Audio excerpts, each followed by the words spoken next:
Nous sommes dans la quatrième partie. Savoir résister à la séduction de ce monde. Car nous savons que dans ce monde, comme nous dit 1 Jean au chapitre 5, le verset 19, nous appartenons à Dieu, mais nous savons que le monde entier est sous la puissance du mal, c'est-à-dire sous la puissance du diable. Celui qui est né de Dieu ne pêche point, il se garde lui-même, ainsi Dieu le protège.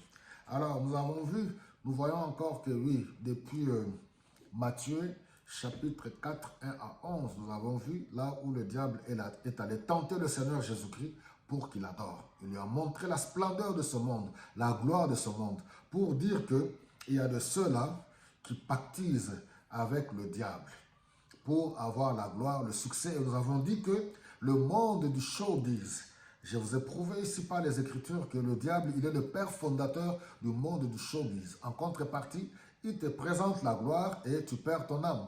Beaucoup, dans le monde du showbiz, qu'est-ce qu'on fait? On est en train de promouvoir les artistes musiciens, les acteurs de cinéma, ceux qui sont dans le domaine de la mode, pour influencer la société. Et vous allez voir que les jeunes sont plus influençables dans le domaine de la musique. Ils veulent être comme des musiciens, s'habiller, parler, et les jeunes filles, et ainsi de suite. Mais quand on est enfant de Dieu, nous pouvons maintenant nous référer aux Écritures. Le Seigneur Jésus-Christ a ramené le diable à la parole. Il est écrit que tu es appelé à adorer Dieu. Un vrai enfant de Dieu rempli du Saint-Esprit de Dieu qui veut plaire au Seigneur. Il se réfère à la parole de Dieu. Romains 12 nous dit de ne pas nous conformer au siècle présent, mais d'être transformés par le renouvellement de notre intelligence afin que nous puissions discerner ce qui est bon et agréable à Dieu.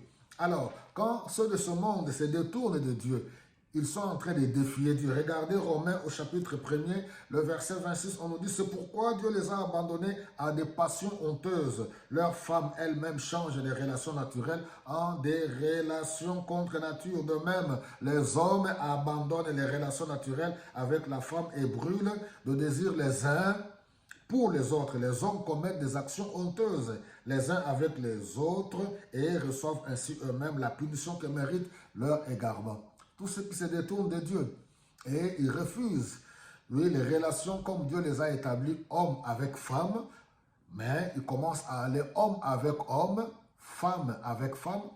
Voilà, il y a une punition qui leur est réservée. C'est pour cela Paul nous dit que oui, tous ceux qui abandonnent Dieu, qui ignorent Dieu, ceux qui aujourd'hui adorent l'argent, le sexe, la drogue et toutes ces choses-là, ils sont sous le jugement de Dieu. Que le Saint-Esprit nous remplisse, nous guide, être éloignés loin de ces choses-là.